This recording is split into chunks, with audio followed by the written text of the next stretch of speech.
Hello friends, स्वागत है आप लोग का एनसीईआरटी जोन में। बीपीएससी टीआरई के लिए और स्टेट के लिए भी जो 15 क्वेश्चन के अप्रॉक्स आता है जीएस के लिए, उसके लिए भी मॉडर्न हिस्ट्री आप यहाँ से देख सकते हैं। इससे बाहर आने के चांसेस बहुत कम होंगे, ठीक है ना।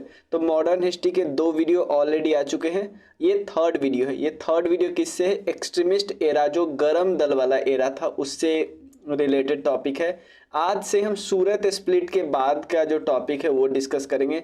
ऑलरेडी 2 वीडियो आ चुका है, यानी 2 थ्योरी वाला वीडियो और उस पे 2 एमसीक्यू वाला वीडियो आ चुका है। यानी मॉडर्न हिस्ट्री का टोटल 4 वीडियो आ चुका है, ये 5th वीडियो है। पहले एक टॉपिक आया थ्योरी वाला, उस पे एमसीक्यू, फिर दूसरा थ्योरी वाला, उस पे एमसीक्यू, फिर ये थ्योरी आएगा, फिर इस पे एमसीक्यू आएगा। तो चलिए शुरू करते हैं। ये देखिए, पहले एक वीडियो आया था, ये पहला एमसीक्यू का पहला वीडियो है, फिर सेकंड थ्योरी वाला वीडियो और ये है सेकंड एमसीक्यू वाला वीडियो। तो 4 वीडियो ऑलरेडी आ चुका है। एक्सट्रीमिस्ट एरा वाला ही डिस्कस करेंगे इसमें।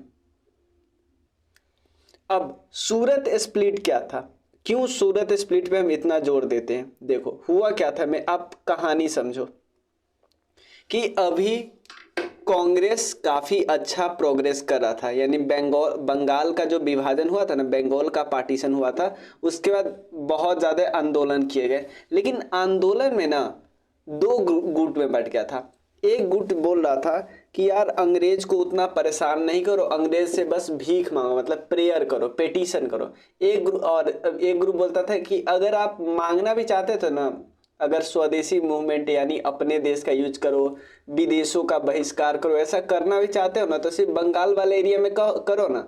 लेकिन जो एक्सट्रीमिस्ट, जो गरम दल थे, वो बोलते थे नहीं भाई, अब बहुत हो गया, मांगने से कुछ नहीं मिलता और हमें सिर्फ और सिर्फ जो स्वदेशी एंड बायकॉट मूवमेंट सिर्फ बंगाल तक लिमिटेड नहीं रखना चाहिए, पूरे भारत में फैलाना चाहिए। तो सूरत स्प्लिट, पहले सूरत की बात करते हैं, ठीक है ना। सूरत किस नदी के किनारे है? सबसे पहले याद रखिए, ताप्ती नदी के किनारे है। और जब सूरत स्प्लिट हुआ, ये किस साल हुआ? 1907 में हुआ सूरत स्प्लिट। इस साल इंडियन नेशनल कांग्रेस के प्रेसिडेंट कौन थे? रास बिहारी बोस थे। और रास बिहारी बोस खुद भी एक कौन सा थे? नरम दल थे, नरम पंथी थे, नरम दल के नेता थे। यानी मॉडरेट्स बोलते हैं किसको? नरम दल को बोलते हैं। क्लियर? सेकेंड पॉइंट ध्यान दिए। तो आप बोलोगे कि यार नरम दल गरम दल में तो कांग्रेस टूट रहा था, लेकिन कांग्रेस के टूटने में मेन कारण अंग्रेज का था। अंग्रेज तोड़वा रहा था। अंग्रेज क्या करता है कि एक को दे रहा था, देखो एक आप स्टोरी देखोगे, उसमें एक मान लो एक मतलब गधा या कोई भी जानवर होता है, उसको पहले आगे कैरेट दिखाया जाता है, ठीक है ना, गाजर दिखाया जाता है, और ये जैसे यहाँ पे करता है, फिर पीछे से डंडा मारा जाता है, ठीक है। तो क्या किया जा रहा था इसमें? सिंपल समझो, अंग्रेज क्या कर रहा था? अंग्रेज मॉडरेट से चुपके चुपके बात कर रहा था कि भाई तुम एक्सट्रीमिस्ट से दूर रहो, बिगड़े हुए लोग हैं, एक्सट्रीमिस्ट से दूर रहोगे ना, हम तुमको ये देंगे, ये देंगे, ये पावर देंगे, ये पावर देंगे, मतलब ललचा रहा था। तो समझ रहे हो ना। यानी पहले क्या कर रहा था? पहले दबाव, रिप्रेशन, फिर कॉन्सिलिएशन, यानी एक्सट्रीमिस्ट को दबा रहे हैं, फिर मतलब मॉडरेट से, नरम दल से बात करें, फिर दबा रहे हैं दोनों को। समझ रहे हो ना क्या करें? पहले गरम दल को दबा रहे, फिर नरम दल से हाथ मिला रहे। जैसे अंग्रेज नरम दल को प्यार से बोलेगा तो नरम दल को तो लगेगा कि यार अंग्रेज तो बहुत अच्छा आदमी है, प्यार से ही बात हो जाएगा, तो लड़ाई झगड़ा क्यों करे।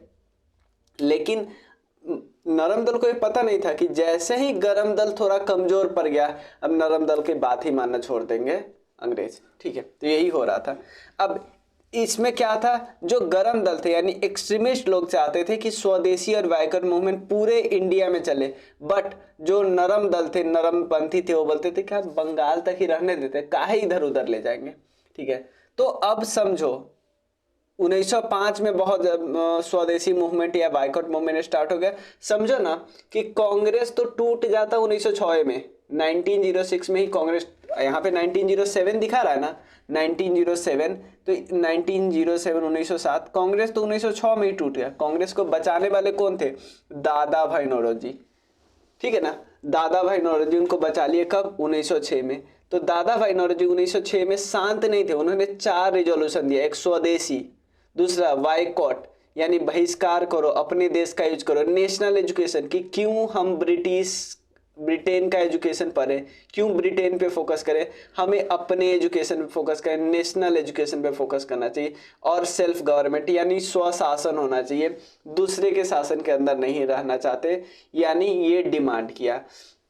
मॉडरेट्स को कौन लीड कर रहे थे, फिरोज शाह मेहता लीड कर रहे थे। मॉडरेट्स को कौन लीड कर रहे थे, फिरोज शाह मेहता, और उसने ही ये स्प्लिट करवाया, याद रखिएगा। अब इसके रिजल्ट के कारण क्या हो रहा था कि अंग्रेज तो मॉडरेट्स को बोला कि हम तुमको ये देंगे ये देंगे ये देंगे, लेकिन जैसे ही देखो अंग्रेज नरम दल के साथ थे, बट गरम दल के साथ वैसा कुछ नहीं खराब कर रहे थे जब गरम और नरम साथ थे, समझ रहे हो ना।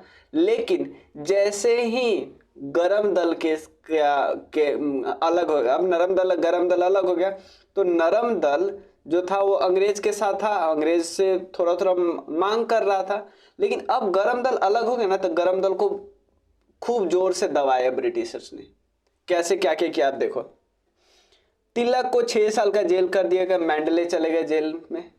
बीसी पाल इन्हों ये टेम्पररी रिटायर ले लिए। लाला लाजपत राय ब्रिटेन जाना पड़ा उनको किसी केस वगैरह के लिए, ठीक है ना। औरबिंदो घोष ये पौंडीचेरी शिफ्ट हो गए, साधु महात्मा बन गए। तो देख रहे हो चारों के चारों जो इम्पोर्टेंट पर्सनालिटी थे उनको ब्रिटिशर्स ने कैसे दबाया या भगाया या हरकाया, कैसे भी न कैसे करके, ठीक है। तो इसी को इंसिडेंट को बोलते हैं सूरत स्प्लिट। एक ज्योग्राफी का भी क्वेश्चन आपने यहां से कर लिया, ठीक है। अब हुआ क्या, foundation of all India Muslim league. देखो ब्रिटिशर्स को एक और मौका मिला, वही एक को फायदा दो, तोड़ो और राज करो वाला सिस्टम। कि अब देखो ब्रिटिशर्स को लग रहा था कि इंडियन नेशनल कांग्रेस ना, इंडियन नेशनल कांग्रेस के मोटो में कभी नहीं लिखा था कि यार ये हिंदू की पार्टी है, ऐसा कुछ नहीं था। बट ये ब्रिटिशर्स का गेम था कि एक और पार्टी बनवा दो, एक और पार्टी बनवा दो, और उस पार्टी से बुलवाओ कि यार इंडियन नेशनल कांग्रेस तो सिर्फ हिंदू हिंदू हिंदू के लिए करता है। तो एक पार्टी बनवाया जिसका नाम था मुस्लिम लीग। आपको क्या लगता है यार इतना जल्दी पार्टी को रिकॉग्निशन और उसके जो जो मांग करे, ध्यान देना, जो जो मांग करे सब मांग पूरा हो जा रहा है, ये कैसे हो सकता है। यानी बैकएंड में पीछे से ब्रिटिशर्स इसके लिए काम करे थे। तो मुस्लिम लीग कब बना, सबसे पहले देखो हुआ क्या, मुस्लिम डेलीगेशन यानी मुस्लिम के बहुत सारे लोग जिसको लीड कर रहे थे आगा खान। अब सिंपल पूछेगा, मुस्लिम डेलीगेशन बहुत सारे मुस्लिम के इंपॉर्टेंट पर्सनालिटी जिसको हेड कौन कर रहे थे, आगा खान। ये आगा खान एक्चुअली स्पिरिचुअल लीडर थे, किस कम्युनिटी की, खोजा मुस्लिम कम्युनिटी की। ये क्वेश्चन पूछा जा सकता है, आगा खान किसके स्पिरिचुअल लीडर थे, खोजा मुस्लिम कम्युनिटी के। ये मिले मिंटो से, मिंटो के थे, मिंटो एक्चुअली वायसरॉय थे, क्या थे, वायसरॉय, ठीक है, वायसरॉय थे। 1906 के मिले और उनका क्या मांग था, उनका मांग था भाई मुस्लिम के लिए कुछ ज्यादा से ज्यादा करो ना। यानी आगा खान मिंटो से बोल रहे थे कि भाई आप इंडियन मुस्लिम को प्रिविलेज पोजीशन पे रखो ना, किसकी सर्विसेज से, पॉलिटिकल सर्विसेज में, और किस सर्विसेज में, मिलिट्री सर्विसेज में। और जाके बना कब, देखो 1 अक्टूबर 1906 को मिला और बन के इतना गया 30 दिसंबर 1906 को ढाका में बन गया, जिसको लीडर थे नवाब सलीमुल्लाह। और सेकेंड सेशन हुआ कराची में। इतना जल्दी कैसे हो गया, इससे साफ पता चलता है कि बैकएंड पे अंग्रेज भी चाहता था कि यार मुस्लिम लीग बने, जिसके कारण मुस्लिम लीग और इंडियन नेशनल कांग्रेस आपस में उलझे रहे, हम आराम से राज करें। यही ना मेन मोटो था। अब देखो 1908 में अमृतसर में सेशन होता है, सैयद इमाम उसको लेड कर रहे थे और मांग पता है क्या कर दी उसने, सेपरेट इलेक्टोरेट की मांग कर दी, सेपरेट इलेक्टोरेट की मांग कर दी। और इस सेपरेट देखो मांग कब किया, 1908 में मांग किया और अगले साल इसकी मांग पूरी हो गई। यानी मुस्लिम को सिर्फ मुस्लिम वोट ही देंगे, ठीक है ना। मोरले मिंटो रिफॉर्म्स जब 1919 में हुआ, 9 में आया ना, इसको हम इंडियन काउंसिल एक्ट भी बोलते हैं 1909, ठीक है ना। इसमें, ठीक है ना, इसमें मोरले मिंटो रिफॉर्म्स में सेपरेट इलेक्टोरेट का जो डिमांड था, जो कि 1908 में अमृतसर सेशन में डिमांड किया था मुस्लिम लोग, पूरा हो गया। ब्रिटिशर्स ने मान लिया, जो 1919 वाला जो एक्ट आया था ना, उसमें ब्रिटिशर्स ने मान लिया कि भाई मुस्लिम को सेपरेट इलेक्टोरेट मिल गया, ठीक है। उसके अलावा 1908 में ही मुस्लिम लीग का एक ब्रांच लंदन में स्टैब्लिश किया आमिर अली ने, यहाँ पे एन छूट गया है, लंदन में स्टैब्लिश किया आमिर अली ने, ठीक है। उसके बाद क्या हुआ, सुल्तान मोहम्मद शाह जो कि आगा खान III है, ये अपॉइंट किया पहले honorary president of Muslim league though did not attend the Dhaka inaugural session. देखो सुल्तान मोहम्मद शाह जिन आगा खान III, इनको अपॉइंट किया गया पहले ऑनररी प्रेसिडेंट। पहले ऑनररी प्रेसिडेंट कौन थे, सुल्तान मोहम्मद शाह, ठीक है। क्योंकि ये ढाका वाले सेशन में नहीं प्रेजेंट थे, उसके बाद इनको ऑनररी मतलब इज्जत देने के लिए ऑनररी प्रेसिडेंट बनाया गया। कोई दिक्कत। 1913 में क्या हुआ, मोहम्मद अली जिन्ना मुस्लिम लीग को ज्वाइन किया। 1913 में आपसे सिंपल पूछेगा, मोहम्मद अली जिन्ना मुस्लिम लीग कब ज्वाइन किया, 1913 में। 1916 में पता क्या हुआ, लखनऊ पैक्ट हुआ। इसको बोलते हैं लखनऊ, क्या बोलते हैं, लखनऊ पैक्ट। लखनऊ पैक्ट में इंडियन नेशनल कांग्रेस और मुस्लिम लीग दोनों आपस में मिल गए। क्यों मिल गए भाई, अंग्रेज को भगाने के लिए। उसके बाद एक ध्यान बस रखना, आपसे पूछा गया 14 पॉइंट फॉर्मूला किसने दिया था, मोहम्मद अली जिन्ना ने किया था। अब ये कुछ पॉइंट है जिस पे डायरेक्टली क्वेश्चन आया हुआ है, तो हम क्वेश्चन को एक सेंटेंस में लिखते हैं। मुस्लिम लीग क्या करते थे, ब्रिटिशर्स का सपोर्ट किए थे, ब्रिटिशर्स का सपोर्ट किए थे in world war II। Minto को क्या बोला जाता है, मोर्ले मिंटो है ना, मिंटो को बोला जाता है फादर ऑफ पाकिस्तान। कौन बोले थे, doctor Rajendra Prasad, father of Pakistan. Minto को ही क्या बोला जाता है, फादर ऑफ कम्युनल इलेक्टोरेट। और मिंटो ने ही सीड्स डाला कम्युनल इलेक्टोरेट का, इसके बहुत डेंजरस कंसिक्वेंसेस निकले, ठीक है ना। भारत और पाकिस्तान अलग है ना, इस मतलब भारत के दो टुकड़े हो गए इसी कारण ना। ये मेन पर्सन था। अब देखो मोर्ले मिंटो रिफॉर्म्स आया 1909 में, ठीक है। उसमें क्या क्या पॉइंट थे, सबसे पहले अपीज किया गया मॉडरेट्स को। मॉडरेट्स को बोला कि हाँ हम आपकी बात मानेंगे, आप पहले इसको गरम दल को थोड़ा गिराओ ना, गरम दल को अलग करो ना। 1909 में ब्रिटिश प्रोपोजल था ताकि रिफॉर्म किया जाए गवर्नमेंट इन इंडिया में। एक चीज याद रखना, लॉर्ड SP सिन्हा, इन्होंने एग्जीक्यूटिव, पहले इंडियन थे SP सिन्हा साहब जो एग्जीक्यूटिव काउंसिल के मेंबर बने थे। सेपरेट इलेक्टोरेट भी इंट्रोड्यूस किया गया मुस्लिम के लिए। डिवाइड एंड रूल था ये, ठीक है ना। मॉडरेट्स ने इस रिफॉर्म को वेलकम किया, बट ये मॉडरेट्स जो थे ना, सेपरेट, सारे पॉइंट को मॉडरेट्स पसंद था, सारे पॉइंट को, लेकिन जो सेपरेट इलेक्टोरेट वाला पॉइंट था वो मॉडरेट्स को पसंद नहीं था। SP सिन्हा ना बाद में गवर्नर बने थे, बिहार और उड़ीसा जो एक साथ था तो उसके गवर्नर बने थे। मोर्ले मिंटो रिफॉर्म्स डिस्ट्रॉयड अस, कंप्लीटली डिस्ट्रॉय किया हम लोग को, ये महात्मा गांधी बोले थे। सेपरेट इलेक्टोरेट से बहुत ज्यादा खफा थे महात्मा गांधी, ठीक है। अब दिल्ली दरबार में क्या हुआ, दिल्ली दरबार में तो ये पॉइंट देखो, ये पॉइंट ऐसा ही पूछा था ना, स्लेवरी वाला पॉइंट पूछा था, तो ये पॉइंट भी तो पूछ सकता है ना। मोर्ले मिंटो रिफॉर्म्स ने डिस्ट्रॉय किया हमें कंप्लीटली, ये स्टेटमेंट किन्होंने दी, महात्मा गांधी ने दी। उसके बाद जो बंगाल का पार्टीशन हो गया था, तो पार्टीशन को रिवर्स किया गया, यानी पार्टीशन को उल्टा किया है कि नहीं पार्टीशन हम नहीं मानेंगे। ये कब किया गया, सबसे पहले समझो, ये किया गया 1911 में। उस समय वायसराय कौन थे, लॉर्ड हार्डिंगे। दिल्ली दरबार का मतलब समझते हो क्या, दिल्ली में दरबार होता था, किंग क्वीन वगैरह सब आते थे। इस समय कौन आए थे पता है, किंग जॉर्ज V और क्वीन एम्प्रेस विलियम मैरी आई थी, दोनों आए थे। राजा कौन थे, उनका नाम था किंग जॉर्ज V और क्वीन एम्प्रेस आई थी विलियम मैरी, ठीक है, दोनों आई थी। अब देखो, अब ये कैमा दिल्ली दरबार था भाई, ये तीसरा दिल्ली दरबार था क्या, इससे पहले 2 दिल्ली दरबार हो चुका है, हाँ। एक पहला दिल्ली दरबार 1877 में लॉर्ड लिटन के समय में हुआ, उसका सेकंड दिल्ली दरबार हुआ 1903 में लॉर्ड कर्जन के समय में, थर्ड हुआ 1911 में लॉर्ड हार्डिंगे के समय में, क्लियर। उसके बाद देखो क्या हुआ, पार्टीशन को उल्टा कर दिया गया कब, 12 दिसंबर 1911 को। अगले साल 1 अप्रैल को जो कैपिटल था कोलकाता, उस कैपिटल को शिफ्ट कर दिया गया, कहाँ पे, दिल्ली में। बिहार और उड़ीसा को सेपरेट प्रोविंस बनाया गया 22 मार्च को। देखो बंगाल को एक साथ तो कर दिया, लेकिन उससे बिहार और उड़ीसा को अलग कर दिया गया। बंगाल में अब कौन पार्ट हो गए, जो सारे Bengali speaking people plus Sylhet वाला पार्ट आ गया। आसाम को अलग कर दिया गया, याद करना है, ठीक है ना। और आसाम में जो 1874 में आसाम का जो स्टेटस था ना, वो आसाम को दे दिया गया। सिलहट अब आसाम का पार्ट है, अब बंगाल का पार्ट नहीं है। क्लियर ना? दिल्ली तो नया कैपिटल बना था। दिल्ली का आउटलाइन किसने दिया? एडविन लुटियंस ने और हर्बर्ट बेकर ने, याद रखना है। दिल्ली का आउटलाइन किसने तैयार किया? एडविन लुटियंस और हर्बर्ट बेकर ने। लुटियंस ने क्या बनाया?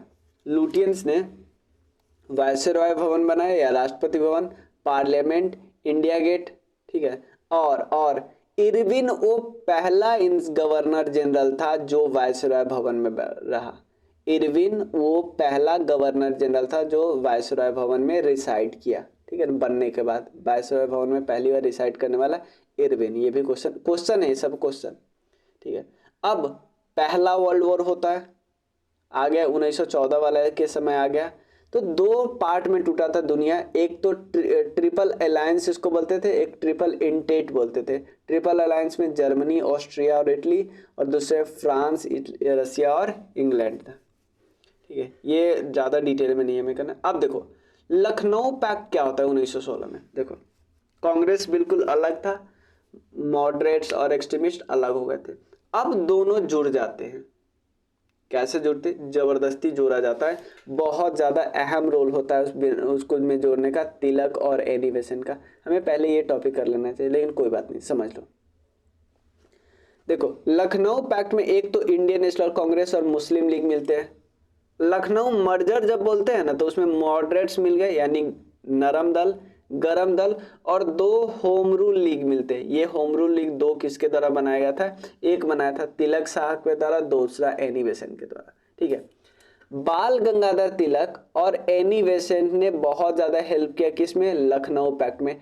इसी में तिलक साहब बोले Swaraj is my birth right. इसी इवेंट में Swaraj is my birth right and I shall have it. Swaraj मेरा जन्मसिद्ध अधिकार है और मैं इसे लेके रहूंगा।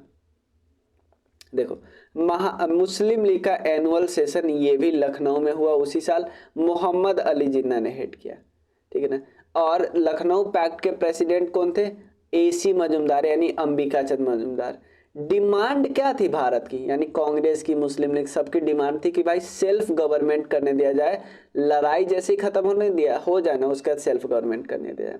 और सेपरेट इलेक्टोरेट पे फॉर्मल, ये बहुत खतरनाक कदम था इंडियन नेशनल कांग्रेस का। वो सेपरेट इलेक्टोरेट को मान गए थे कि मुस्लिम लीग को जो सेपरेट इलेक्टोरेट मिला है वो सही है। यही कारण, एक ये भी कारण है कि अगली बार जब 1919 में जब एक्ट आया ना, तो और भी बहुत लोगों को सेपरेट इलेक्टोरेट मिल गया। 1909 वाले एक्ट में सिर्फ मुस्लिम को मिला था, इसमें और ज्यादा लोगों को मिल गया। होम रूल सिस्टम, यहाँ पे मदन मोहन मालवीय बहुत खिलाफ थे सेपरेट इलेक्टोरेट के। और यहाँ पे बहुत याद रखना, मोहम्मद अली जिन्ना का भी इम्पोर्टेंट यार क्रिटिकल रोल था। किस लिए? लखनऊ पैक्ट में। इसलिए सरोजिनी नायडू, जिनको महात्मा गांधी नाइटिंगल बुलाया करते थे, और एक्चुअली ये फर्स्ट गवर्नर ऑफ इंडिया रही है, ठीक है ना, यूपी की। और उसके बाद ये actually first Indian women president of Indian national Congress रही। ये भी बात रखिए, कब? 1925 में, ठीक है ना। अब मुझे बताइए 1925 में कहाँ पे? कानपुर या कोलकाता? कमेंट प्लीज, ठीक है। तो मोहम्मद अली जिन्ना को क्या बोलती है सरोजिनी नायडू की? मोहम्मद अली जिन्ना तो रखवाले यानी एम्बेसडर है किसके? हिंदू मुस्लिम यूनिटी के। ध्यान देना किस संदर्भ में बोला गया वो देखिएगा जरूर। होम रूल लीग क्या हुआ? ये दो लोगों ने लॉन्च किया अलग अलग एरिया में, बाल गंगाधर तिलक और एनी बेसेंट। होम रूल जो सिस्टम था ना, ये आयरलैंड से आया था। उसके बाद उस समय वायसरॉय कौन थे? चेम्सफोर्ड उस समय वायसरॉय थे। तिलक ने 1916 में बनाया home rule league, any Besant ने सितंबर में। तो अगर आपसे पूछेगा पहले को इसने बनाया, तो तिलक साहब ने। किस किस एरिया में? महाराष्ट्र में, बॉम्बे को छोड़ के, कर्नाटका में, सेंट्रल प्रोविंस में, बेरार में। हेडक्वार्टर कहाँ पे रखा गया था? बेलगांव, कर्नाटका। अगर आपसे पूछा जाएगा कि होम रूल में तिलक का हेडक्वार्टर कहाँ था? तिलक का हेडक्वार्टर था बेलगांव, कर्नाटका। अगर एनी बेसेंट का हेडक्वार्टर पूछा जाए तो अदयार, महाराष्ट्र में, मद्रास में। हेड इसके कौन थे? NC केलकर सेक्रेटरी थे। जोसेफ पविस्टा ये पहले प्रेसिडेंट थे। मोटो क्या था, Swaraj is our birthright and I shall have it. Spread कैसे करते थे, मराठा और केसरी न्यूज़पेपर, ये दोनों किस किस भाषा में आती थी ये हम बता चुके हैं। एनी बेसेंट का होम रूलिंग मूवमेंट कब चला, 1916 में बनाया। ये थियोसोफिकल सोसाइटी की मेंबर थी, याद रखना है, एनी बेसेंट थियोसोफिकल सोसाइटी की मेंबर थी। तो आप लोग थियोसोफिकल सोसाइटी की क्या फाउंडर थी, नहीं नहीं नहीं नहीं, ये थियोसोफिकल सोसाइटी बाद में ज्वाइन किया, कुछ साल बाद। फाउंडर इनके दो लोग हैं। थियोसोफिकल सोसाइटी 1875 में बनी, दो फाउंडर है, एक का नाम है कर्नल ऑलकोट और मैडम ब्लावत्स्की। यानी थियोसोफिकल सोसाइटी की फाउंडर एनी बेसेंट नहीं है, याद रखना है। और एरिया कौन है, मद्रास और तमिलनाडु। आदियार मद्रास में। सेक्रेटरी कौन है, जॉर्ज अरुंडले। मोटो क्या थे, स्वराज। स्प्रेड किससे, ये याद रखना, इनका न्यूज़पेपर क्या था, कॉमनवेल्थ और न्यू इंडिया। अब प्लीज यंग इंडिया से कंफ्यूज नहीं होना, यंग इंडिया एमजी के न्यूज है, महात्मा गांधी जी का न्यूज़पेपर था यंग इंडिया, हरिजन, ये सब महात्मा गांधी जी का। बट न्यू इंडिया किनका है, एनी बेसेंट। अदर मेंबर इनके कौन है, ये आपसे पूछा जा सकता है कि क्या मोतीलाल नेहरू कभी भी होम रूल लीग की मेंबर रहे हैं, हाँ, एनी बेसेंट वाले ग्रुप के। तेज बहादुर सप्री, मदन मोहन मालवीय, रामास्वामी अय्यर, ये वीपी वादिया, ये सबके सब मेंबर रहे हैं किसके, किस किस ग्रुप के, होम रूल लीग के। फैबियन मूवमेंट भी इसको बोलते हैं। देखो, और दोनों होम रूल लीग ज्वाइन किए आपस में 1918 में। उसके बाद 1915 में एक होम रूल लीग बनाया गया था, बट ये अमेरिका में, किसके द्वारा, लाला लाजपत राय जी के द्वारा। उसके बाद 2 जनवरी 1916 में लंदन में बना, ऐसा 2 जनवरी 1916 में चीफ सेक्रेटरी थे डी ग्राहम पोल, ठीक है ना। और सबसे ज्यादा आपसे पूछा ब्रांचेज है, सबसे ज्यादा होम रूल लीग का ब्रांचेज कहाँ पे था, मद्रास में, ठीक है। और एक और चीज, सर्वेंट्स ऑफ इंडियन सोसाइटी, यानी इसके इस मेंबर कौन थे, गोखले, गोखले हेड थे इसके, ठीक है। तो ये बिल्कुल मना करते थे, ये ग्रुप वाले बिल्कुल मना करते थे, क्योंकि ये कट्टर था ना, गोखले और तिलक बिल्कुल अपोजिट। एक किताब है इंडियन अनरेस्ट, आपको पता है, ये किताब लिखा था वैलेंटाइन चिरोल। इस किताब में लिखा गया है, इनको में बोला गया कि तिलक है फादर ऑफ इंडियन अनरेस्ट। तिलक ने फाइल केस किया और एक केस के लिए against him. Montagu Chelmsford reforms क्या है, ये पहली बार, ये 1917 में लिखा है, लेकिन ये एक्ट आया 1919 में। ये एक्ट पहली बार एसोसिएशन, इंडियन को अपने एडमिनिस्ट्रेशन में एसोसिएट होने की बात करती है, ठीक है ना।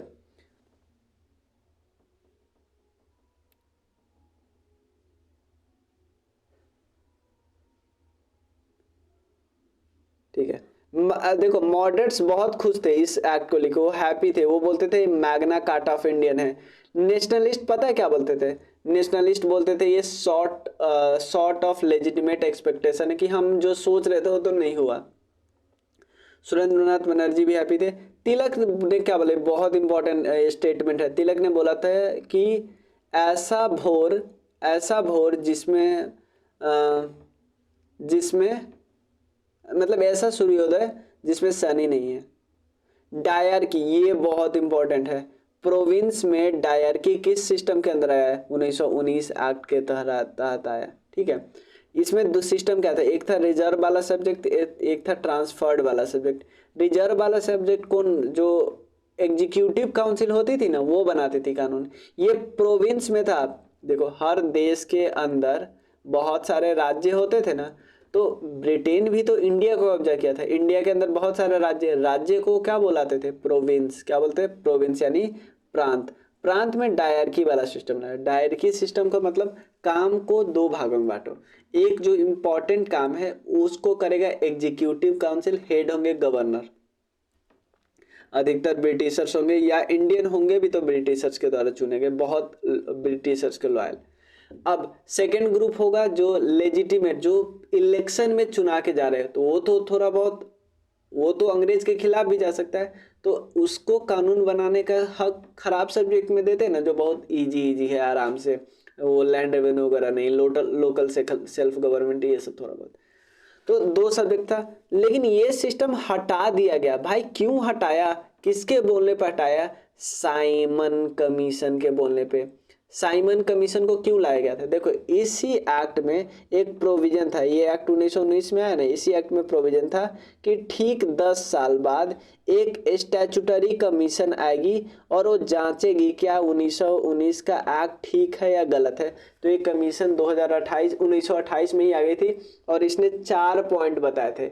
4 पॉइंट कौन कौन बताए थे? एक तो बोला था कि डायरकी सिस्टम प्रोविंस से खत्म करो और इस सिस्टम को कहाँ पे लाओ? सेंटर में लाओ। क्योंकि इससे क्या होगा? प्रोविंस को आप ज्यादा पावर दे रहे हो, यानी प्रोविंस को क्या कर रहे हो? ऑटोनोमस कर रहे हो। ऑटोनोमस यानी प्रोविंस से पावर छीन नहीं रहे हो। सेकेंड, और साइमन कमीशन ने क्या बोला? साइमन कमीशन ने बोला कि भाई सेपरेट इलेक्टोरेट तो हमको बहुत पसंद है, आप सेपरेट इलेक्टोरेट को और एक्सटेंड करो और लोगों तक पहुंचाओ, ठीक है। उसके अलावा और भी एक तो बोले कि कंप्लीट फेडरेशन होना चाहिए, यानी ऊपर है सेंटर और नीचे स्टेट भी रहे और इधर प्रिंसली स्टेट भी रहे। तो ये तो कभी पूरा नहीं हुआ इनके मन को हमने, ठीक है। सेपरेट इलेक्टोरेट और बढ़ाएगा। सिख को दिया गया पंजाब में, नॉन ब्राह्मण को दिया गया मद्रास में। हाई कमिश्नर लंदन में बना, याद रखिए हाई कमिश्नर लंदन में कब बना? मोंटेगू चेम्सफोर्ड रिफॉर्म्स या government of India act, government of India act 1919, याद रखिएगा। मुदिमन कमेटी आई थी, ये कमेटी का क्या काम था? उसके बाद बटलर कमेटी आई थी। बटलर कमेटी सेंटर और प्रिंसली स्टेट के बीच के रिलेशन देख रही थी। मुदिमन इसलिए आया था ना कि भाई 1919 वाला ठीक से काम कर रहा है कि नहीं। तो इन्हें मुदिमन ने क्या बोला कि भाई अभी थोड़ा काम अभी थोड़ा हम चलने देते हैं, अभी देखते हैं थोड़ा। बटलर किस लिए आया था? कि सेंटर और प्रोविंस के बीच रिलेशन। देखो ये सेंटर और प्रिंसली स्टेट के बीच। साइमन किस लिया था? Centre and state. Annie Besant ने क्या बोला? Found that Japan unworthy of England to offer and India to accept. कुछ भी नहीं है जो इंडिया एक्सेप्ट कर ले और इंग्लैंड दे सके, ठीक है, यही बात बोला। अब एक वीडियो में हम 4 लोगों के बारे में थोड़ा बताएंगे। एक तिलक थे बहुत डिटेल में, लाला लाजपत राय इनके बारे में बहुत डिटेल में, विपिन चंद्रपाल बहुत डिटेल में, ठीक है, और अरबिंदो घोष। तो इन चारों के बारे में हमें डिटेल में डिस्कस करना है। तो इस वीडियो में बस इतना ही, मिलते हैं नेक्स्ट वीडियो में। तब तक के लिए थैंक यू सो मच। अगर पसंद आता है तो कमेंट कीजिए, ठीक है, थैंक यू।